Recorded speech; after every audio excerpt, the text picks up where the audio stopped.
Welcome to FK Super classes. This is lecture 2 on friction. In lecture first, I have discussed the theory of friction, the laws of friction in detail.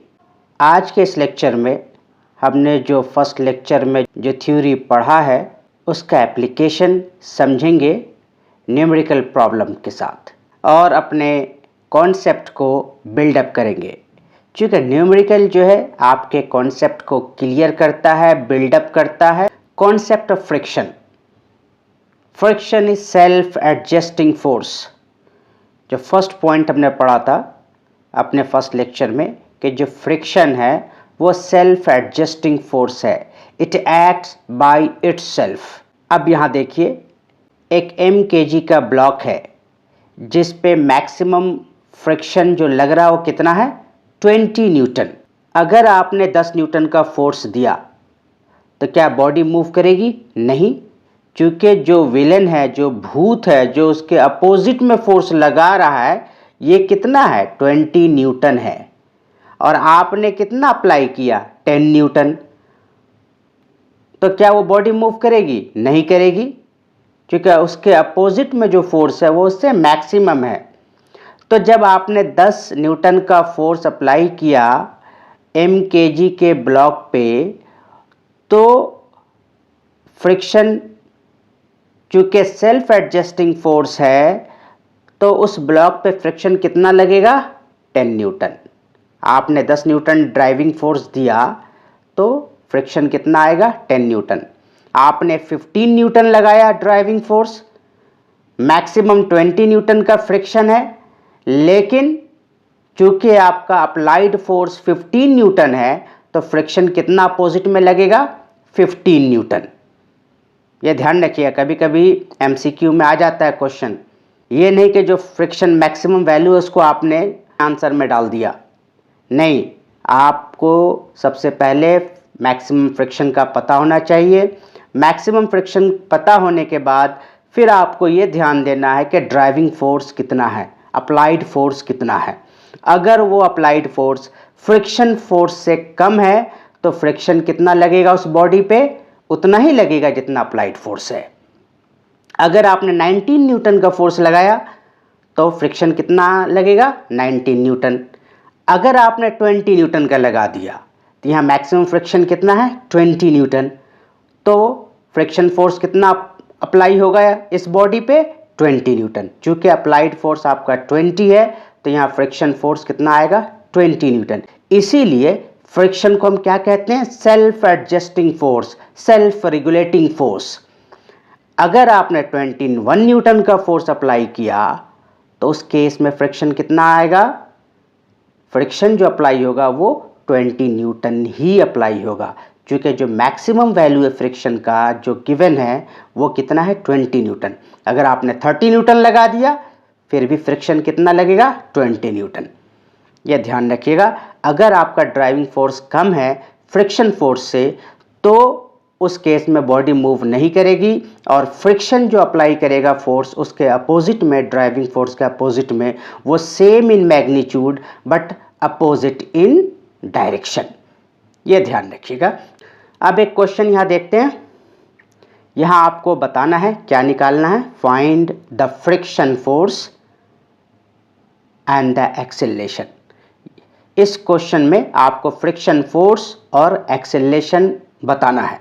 अब यहाँ पे जो driving force है वो कितना है, applied force 4 Newton. This is the applied force जो body को खींचेगी, जो बॉडी को पुल करेगी। और यहाँ पर कोफिशिएंट ऑफ फ्रिक्शन दिया हुआ है and the coefficient of friction जो जिसको हम म्यू से डिनोट करते हैं, ये कितना है, 0.2। अब आपको ये निकालना है कि फ्रिक्शन फोर्स मैक्सिमम वहाँ पर कितना अप्लाई हो रहा है उस बॉडी पे। फ्रिक्शन का क्या फॉर्मूला है, फ्रिक्शन फोर्स निकालने के लिए फॉर्मूला है friction is equal to mu N. ये हमने फर्स्ट लेक्चर में समझा था।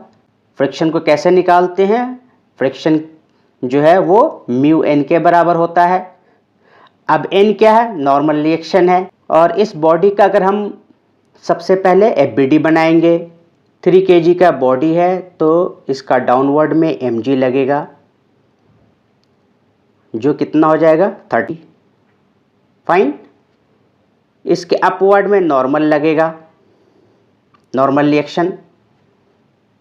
राइट साइड में अप्लाइड फोर्स है कैपिटल F और लेफ्ट साइड में फ्रिक्शन फोर्स है स्मॉल f। ये BD है इसका।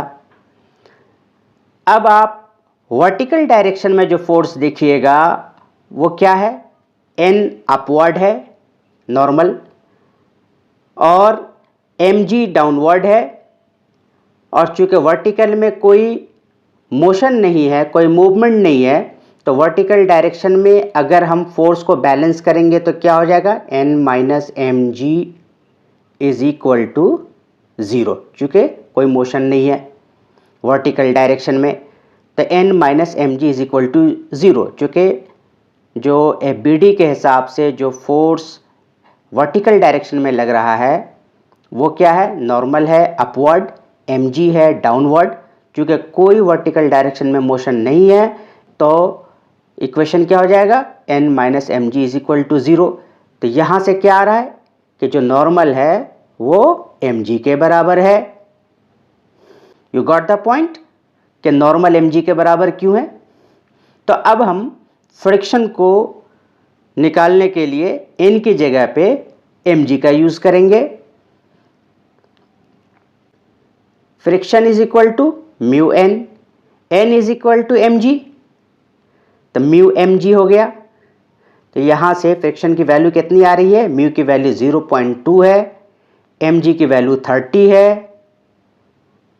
चूँकि 3 kg का मास है, g की वैल्यू 10, तो 30 हो गया। तो ये कितना आ रहा है, इट्स अराउंड 6 न्यूटन।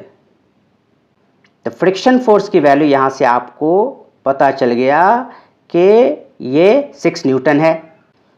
अब आपने ये देखा कि फ्रिक्शन जो मैक्सिमम वैल्यू है वो 6 न्यूटन है। फ्रिक्शन फोर्स की जो मैक्सिमम वैल्यू है वो 6 न्यूटन है। अप्लाइड फोर्स 4 न्यूटन है। क्या बॉडी मूव करेगी? नहीं करेगी, क्योंकि फ्रिक्शन फोर्स ज़्यादा है अप्लाइड फोर्स से, तो बॉडी क्या है, स्टेशनरी रहेगी, मोशन में नहीं आएगी। तो उस केस में एक्सेलरेशन क्या हो जाएगा, 0 हो जाएगा, क्योंकि कोई मोशन तो होगा नहीं, बॉडी जहाँ पर है वहीं बैठी रहेगी। सॉल्यूशन देख लेते हैं। Friction force equal to mu N, N is equal to mg, जो हमने आपको समझाया कैसे आया। फ्रिक्शन फोर्स यहाँ से आ गया आपको 6 न्यूटन। फ्रिक्शन फोर्स हो गया 6 Newton. Since friction force is greater than driving force, hence body will not move and acceleration will be 0। ये नहीं कि हाँ आपने फोर्स देखा और आप एक्सेलरेशन जो है दिखा दो। आपको फर्स्ट ऑफ ऑल ये चेक करना है कि क्या बॉडी मोशन में आ रही है या नहीं आ रही है। अगर बॉडी में मोशन ही नहीं तो एक्सेलरेशन तो 0 होगा।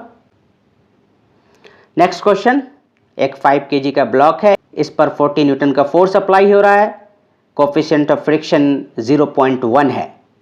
क्या फाइंड करनी है, फ्रिक्शन फोर्स फाइंड करनी है, एक्सेलरेशन फाइंड करनी है। Same question. अब यहाँ पे जो अप्लाइड फोर्स है वो 40 न्यूटन है। फ्रिक्शन फोर्स कितना हो जाएगा, म्यू एन की जगह पे n की जगह पे mg लिख सकते हैं, क्योंकि वर्टिकल डायरेक्शन में दो फोर्स है, upward, mg downward. This is n, this is mg।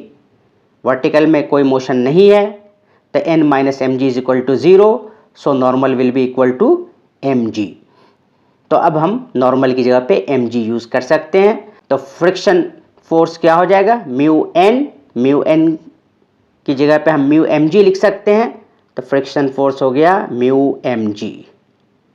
तो यहाँ से म्यू की वैल्यू गिवन है आपको 0.1 इंटू मास है 5 kg का, इंटू जी की वैल्यू हमने 10 ले लिया, कितना आ गया 5 न्यूटन। यहाँ से फ्रिक्शन फोर्स की वैल्यू 5 न्यूटन आ गया।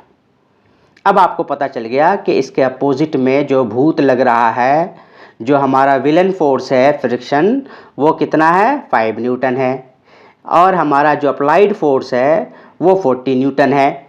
तो अप्लाइड फोर्स ज़्यादा है यहाँ पे, तो मोशन तो होगा भाई।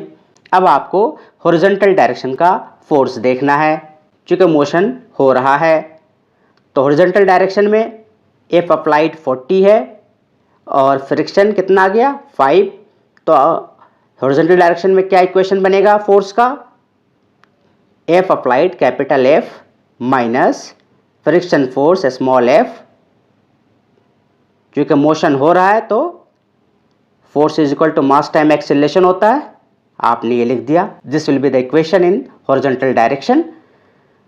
तो कैपिटल एफ कितना है, applied force 40 newton minus small F friction, अभी आपने निकाला 5 newton, will be equal to mass is 5 kg, acceleration आपको यहाँ से फाइंड आउट करनी है। यहाँ से एक्सेलरेशन कितना आ जाएगा, 40 में से 5 गया 35, 35 को 5 से डिवाइड किए तो आ गया 7 मीटर पर सेकंड स्क्वायर। क्योंकि यहाँ पर अप्लाइड फोर्स ज़्यादा है फ्रिक्शन फोर्स से, तो इसलिए मोशन होगा, तो हमने हॉरिजॉन्टल डायरेक्शन में जो फोर्स है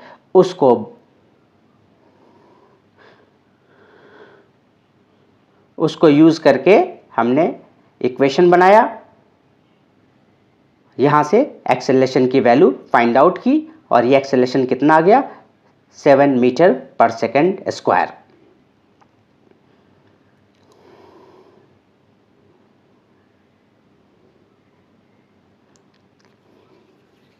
अभी आपने देखा कि एक ब्लॉक में फोर्स अप्लाई हो रहा है लेकिन फ्रिक्शन की वैल्यू ज़्यादा थी तो वहाँ मूवमेंट नहीं हो रहा था।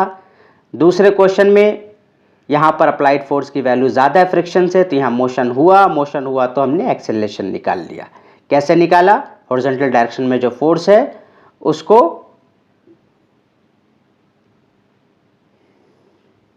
बैलेंस करके, हॉरिजॉन्टल डायरेक्शन में जो फोर्स है उसको यूज करके एक्सेलरेशन निकाला।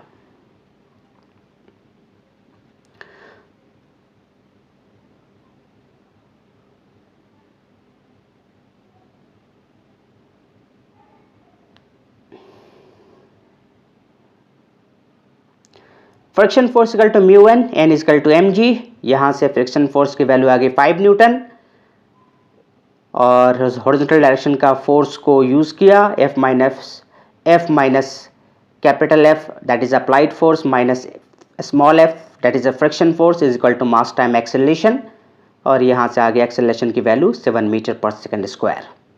नेक्स्ट क्वेश्चन 5 kg का ब्लॉक है, इस पर जो फोर्स अप्लाई हुआ है वो एक एंगल पे हुआ है। एक तो 40 न्यूटन का फोर्स हॉरिजॉन्टल से 37 डिग्री पर, और दूसरा जो अप्लाई हो रहा है वो इस डायरेक्शन में हो रहा है और वो हॉरिजॉन्टल से 53 डिग्री पे हो रहा है। ये क्वेश्चन है।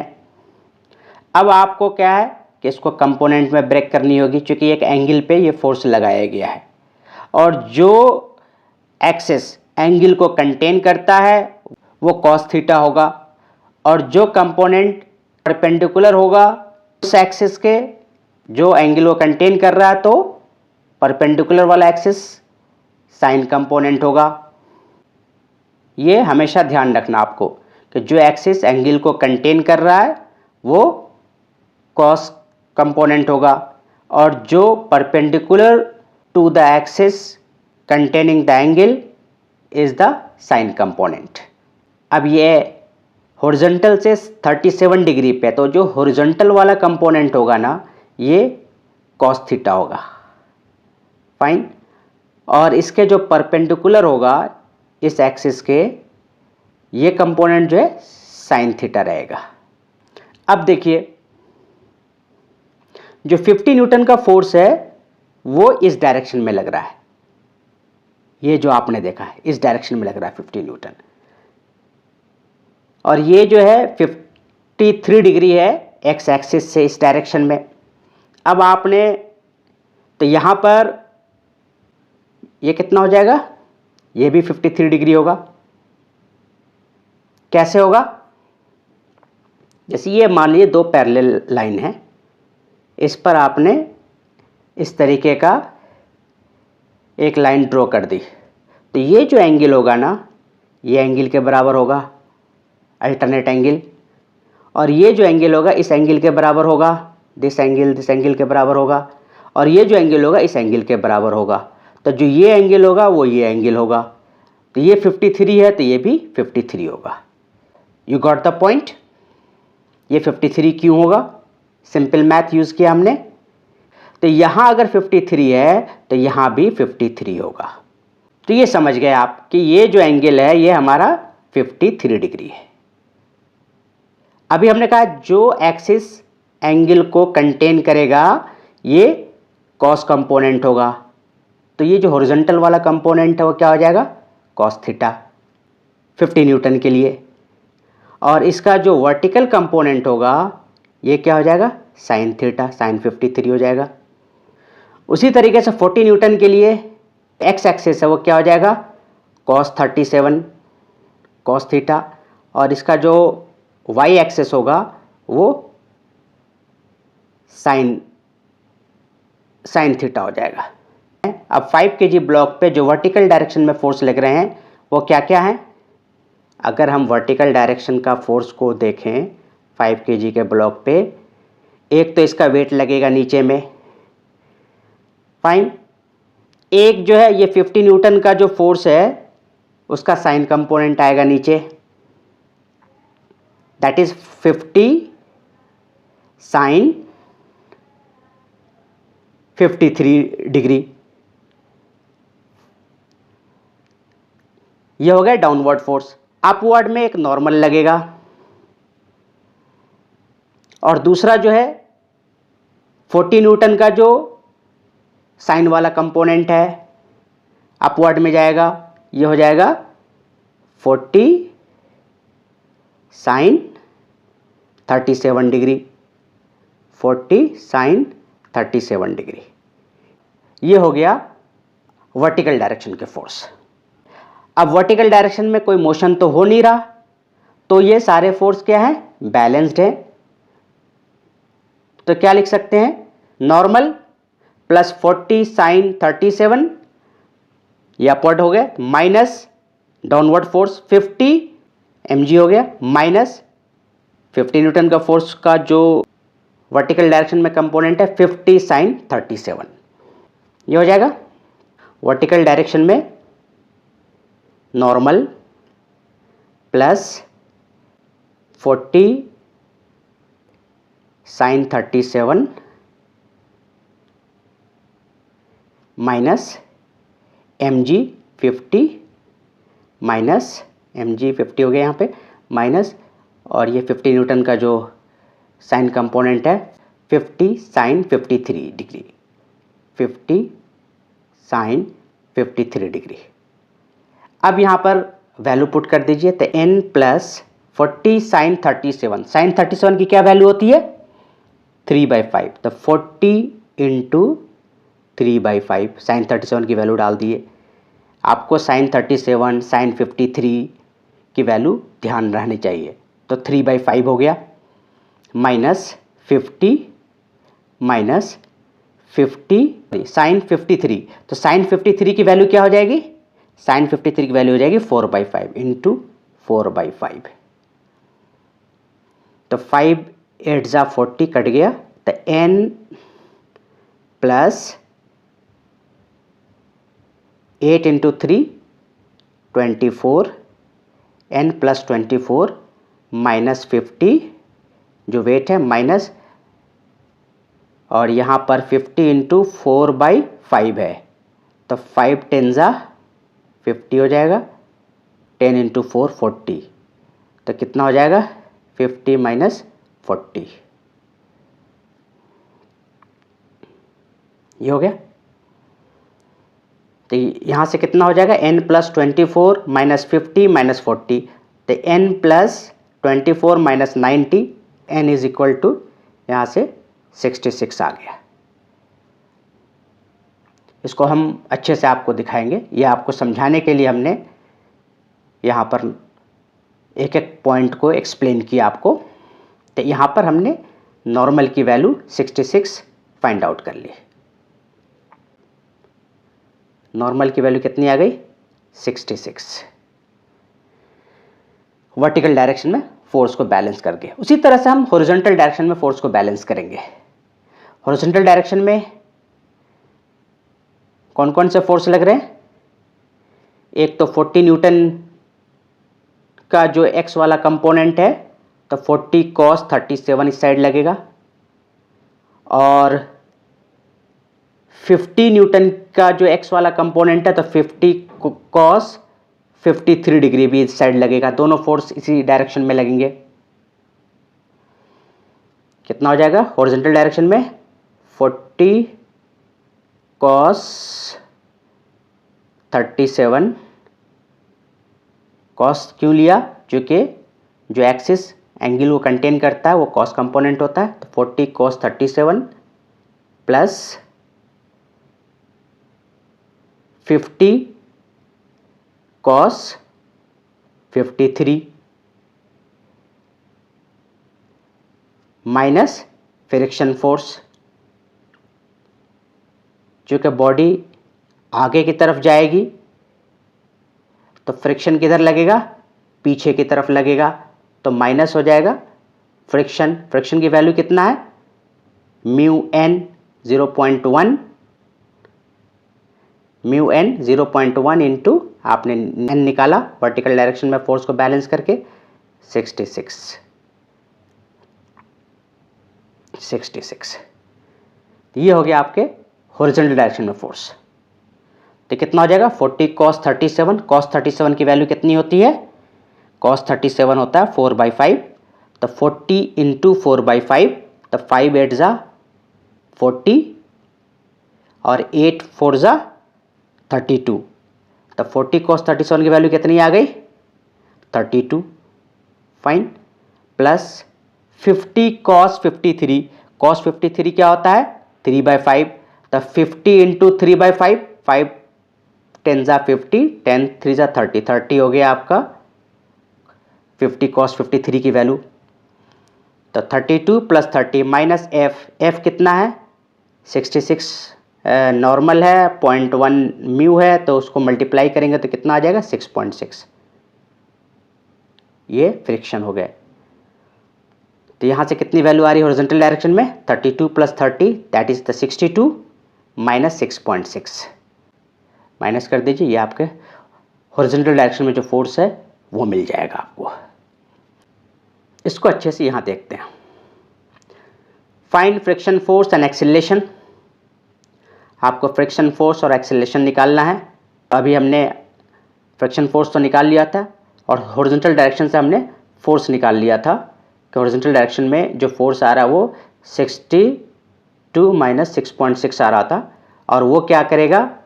चूँकि ये एक पॉजिटिव फोर्स है तो एक एक्सेलरेशन देगा, उसको हम इक्वल करेंगे मास टाइम एक्सेलरेशन से, तो यहाँ से एक्सेलरेशन निकल जाएगा। देखते हैं। For 50 Newton force, 50 sine theta, sign component लिया यहाँ पे वर्टिकल डायरेक्शन के लिए, और ये आ गया 50 साइन 53। साइन 53 की वैल्यू हमने डाल दी 4/5, और ये हो गया 40 न्यूटन। 40 न्यूटन जो हमने निकाल कर दिखाया था आपको, वर्टिकल डायरेक्शन में डाउनवर्ड लग रहा है 40 न्यूटन। ये वाला, ये कितना है? 40 न्यूटन। ये हमने निकाल ली। और 50 न्यूटन का कॉस कंपोनेंट वाला वैल्यू कितना आया था? 50 cos 53 डिग्री ये होगा, और cos 53 3/5 था, तो हो जाएगा 50 into 3/5 that will be equal to 30। तो यहाँ पर इसको भी नोट कर लीजिए। ये तो 40 न्यूटन हो गया वर्टिकल डायरेक्शन वाला, और इस साइड वाला कितना आ गया? 30। ठीक है। तो यहाँ से 50 न्यूटन के फोर्स का हमने दोनों कंपोनेंट निकाल लिया। वर्टिकल डायरेक्शन में डाउनवर्ड 40 न्यूटन और हॉरिजॉन्टल डायरेक्शन में 30 न्यूटन। फॉर 40 न्यूटन फोर्स, पहले 40 न्यूटन का हॉरिजॉन्टल कंपोनेंट निकाल लेते हैं। तो 40 न्यूटन का हॉरिजॉन्टल कंपोनेंट कितना हो जाएगा? 40 cos 37, 40 cos 37 ये वाला कंपोनेंट। तो 40 cos 37 कितना हो जाएगा?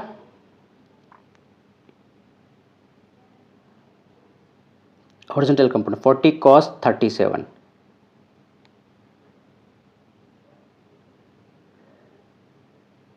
कॉस थीटा लो यहाँ पे 40 कॉस थीटा 40 कॉस 37 40 कॉस 37 कितना हो जाएगा 40 इंटू कॉस 37 की वैल्यू क्या है 455 ठीक है यहाँ से आ जाएगा 32 5 से 40 कट जाएगा आ जाएगा 8 टाइम्स में आ जाएगा 32 तो 40 इंटू 4/5 और ये आ गया 32 ये हॉरिजॉन्टल फोर्स है तो ये जो फोर्स आ गया आपका ये आ गया ये आ गया 32 ठीक है हॉरिजॉन्टल फोर्स आपने निकाल लिया 40 न्यूटन की वजह से 32 अब इसका वर्टिकल फोर्स निकालेंगे वर्टिकल फोर्स कितना हो जाएगा 40 साइन 37 अब 40 साइन 37 कितना हो जाएगा साइन 37 की वैल्यू क्या होती है 3/5 तो 40 इंटू 3/5 तो 5 से 40 कट गया 8 टाइम्स में 8 इंटू 3 8 3 ज़ा 24 तो ये हो जाएगा आपका 24 न्यूटन 40 न्यूटन की वजह से जो इसका वर्टिकल कंपोनेंट है साइन कंपोनेंट है वो कितना आ गया 24 न्यूटन अब यहाँ पर चूँकि वर्टिकल डायरेक्शन में कोई मूवमेंट नहीं हो रहा है तो वर्टिकल डायरेक्शन में जो फोर्स है उसको हमने बैलेंस कर दिया बैलेंस किया तो क्या आ गया वर्टिकल डायरेक्शन में एक नॉर्मल ऊपर के साइड में लग रहा है इसको भी शो कर देते हैं नॉर्मल ऊपर के डायरेक्शन में है ठीक तो नॉर्मल प्लस 24 ठीक है n प्लस 24 इक्वल टू 50 जो वेट हो गया 5 kg मास की वजह से 50 प्लस 50 न्यूटन का जो वर्टिकल कंपोनेंट है 40 तो ये हो गया n plus 24 is equal to 50 plus 40 ये कितना आ गया ये हो गया n is equal to 90 minus 24 that's equal to 66 जो हमने आपको समझाया पहले तो यहाँ से n की वैल्यू आ गई 66 ठीक है यहाँ से n की वैल्यू कितनी आ गई 66 यू गॉट द पॉइंट तो यहाँ से हम फ्रिक्शन फोर्स निकाल लेंगे friction force is equal to mu N mu की वैल्यू 0.1 गिवन है यहाँ तो 66 को 0.1 से मल्टीप्लाई कर दिया तो आ गया 6.6 न्यूटन जो हमने पहले आपको निकाल के समझाया यहाँ और अच्छे से आपको चीज़ें अच्छे से लिख करके दिखा दिया अब एक्सेलरेशन क्या हो जाएगा अब आपको हॉरिजॉन्टल डायरेक्शन का फोर्स देखना है हॉरिजॉन्टल डायरेक्शन में कौन कौन से फोर्स हैं ये 40 न्यूटन का जो एक्स कंपोनेंट है 40 cos 37 की वजह से क्या आया 32 न्यूटन और 50 न्यूटन का जो एक्स कंपोनेंट है जो 50 cos 53 से आया वैल्यू वो आया 30 न्यूटन तो 32 प्लस 30 न्यूटन ये कितना हो गया 62 newton minus friction opposite to the motion है फ्रिक्शन इस साइड लगेगा लेफ्ट साइड में ये दोनों फोर्स राइट साइड में है तो 62 माइनस 6.6 जो फ्रिक्शन की वैल्यू है 6.6 आ गया आपको डिवाइड बाय एक्सेलरेशन निकालना है तो जो नेट फोर्स हो गया ये हो गया डिवाइड बाय मास 5 से कर दिया आपने यहाँ से एक्सेलरेशन मिल गया आपको काफ़ी अच्छे से आपको समझाने की कोशिश की हमने नेक्स्ट कॉन्सेप्ट है angle of repose angle of repose से क्या समझते हैं जैसे इंक्लाइंड प्लेन है कोई भी इंक्लाइंड सरफेस है जिस पर हम किसी बॉडी को रखते हैं तो वो बॉडी नीचे आती है अब वो कितने एंगल पे उस हॉरिजॉन्टल से इंक्लाइंड करें कि वो बॉडी नीचे आ जाए स्लाइड डाउन हो जाए तो वो जो मिनिमम एंगल है ना वो एंगल ऑफ रिपोज कहलाता है एंगल ऑफ रिपोज क्या है minimum angle of inclination of a plane with the horizontal such that a body placed on the plane just begin to slide down वो minimum angle जिस पर body को जब हम पुट करें तो वो बॉडी स्लाइड डाउन हो जाए नीचे आ जाए आपने देखा होगा स्लाइडर होती है, आप जैसे ही उस पर बैठते हैं नीचे आ जाते हैं, वो कोई तो फोर्स है जो आपको नीचे लेकर के आ रहा है। अगर उस स्लाइडर का एंगल हॉरिजॉन्टल से हम कम करते चले जाएंगे तो एक वैल्यू होगी जहाँ पर हम स्लाइड डाउन नहीं करेंगे। जैसे ही उस एंगल से थोड़ा सा एंगल बढ़ाएंगे तो उस एंगल पे हम स्लाइड डाउन हो जाएंगे। तो जहाँ पर उस एंगल पे हम स्लाइड डाउन हुए, नीचे की तरफ आए, वो जो एंगल है वही एंगल ऑफ रिपोज कहलाता है। हाँ, उससे ऊपर जैसे जैसे एंगल बढ़ती चली जाएगी, हमारा जो नीचे आने का जो पोजीशन है वो बढ़ जाएगा। हमारा जो ड्राइविंग फोर्स है जो नीचे लेके आ रहा है वो बढ़ जाएगा। तो एंगल ऑफ रिपोज क्या है? The minimum angle of inclination of a plane with the horizontal such that a body placed on the plane just begin to slide down. अब इस कॉन्सेप्ट को समझते हैं कि कौन सा वो फोर्स है जो बॉडी को नीचे लेके चली आती है। अब ये देखिए, ये इंक्लाइंड है थीटा एंगल पे हॉरिजॉन्टल से। इस इंक्लाइंड प्लेन पे हमने एक बॉडी को पुट किया। जब हम इस बॉडी को पुट कर रहे हैं तो जो फोर्स है वो देखिए, mg तो वर्टिकली डाउनवर्ड लगता है, तो ये हो गया डाउनवर्ड, mg डाउनवर्ड लग गया। तो mg जो है वर्टिकली डाउनवर्ड है, तो ये एंगल क्या हो जाएगा हॉरिजॉन्टल से? 90 डिग्री। ये थीटा एंगल है जो इंक्लिनेशन है, तो ये पोर्शन कितना हो जाएगा? 90 माइनस थीटा, फिर ये हो जाएगा थीटा। और ये थीटा अभी हमने समझा कि जो थीटा वाला जो कंपोनेंट है जो एक्सिस थीटा को होल्ड करेगा वो क्या होता है? वो कॉस कंपोनेंट होता है। तो ये क्या हो गया? ये mg है, ये थीटा है, तो ये क्या हो जाएगा? mg cos theta. ये थीटा कैसे हो समझ में आया? ये वर्टिकली डाउनवर्ड है mg, तो हॉरिजॉन्टल से 90 डिग्री पे होगा। ये जो इंक्लिनेशन है इंक्लाइंड प्लेन का कितना है? थीटा है। जब ये 90 है, ये थीटा है, तो ये थर्ड एंगल क्या हो जाएगा इसका? 90 माइनस थीटा। जब ये 90 माइनस थीटा है तो फिर ये क्या हो जाएगा? थीटा। तो इसलिए ये जो पोर्शन है ये क्या आ जाएगा? mg cos theta. ओके, और ये mg cos थीटा क्या है? n के अपोजिट में है। mg cos थीटा क्या है? जस्ट अपोजिट टू नॉर्मल है। और जो परपेंडिकुलर कंपोनेंट होगा इस एक्सिस के, ये वाला, ये क्या हो जाएगा? वो साइन कंपोनेंट होगा। तो ये जो है फोर्स ये क्या लग जाएगा? mg sine theta. चूँकि ये mg है, ये थीटा है, तो ये हो गया है mg cos थीटा और ये हो गया mg साइन थीटा। ये परपेंडिकुलर कंपोनेंट है इस एक्सिस के जो थीटा होल्ड कर रहा है, तो ये क्या हो जाएगा? साइन कंपोनेंट हो जाएगा ना, तो mg साइन थीटा। तो ये हो गया आपका mg साइन थीटा, ये है mg cos थीटा, ये है mg।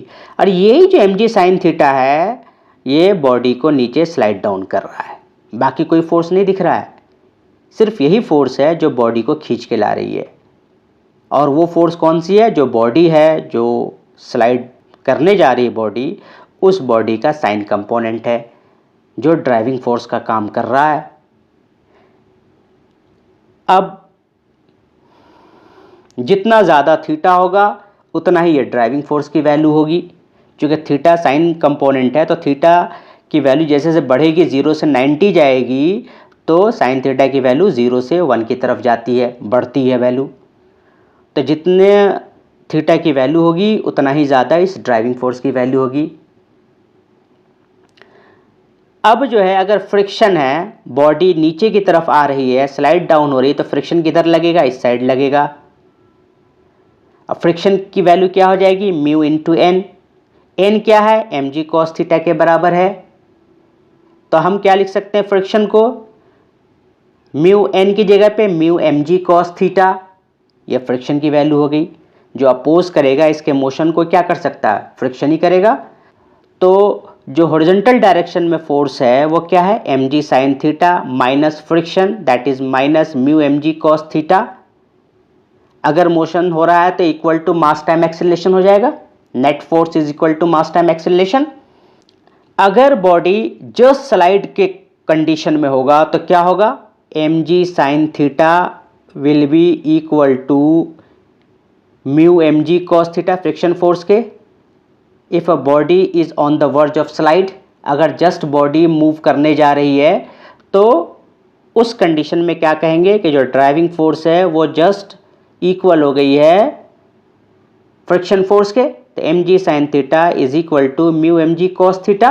Mu M G cos थीटा कैसे आया, म्यू एन, एन की वैल्यू यहाँ एम जी कॉस थीटा है।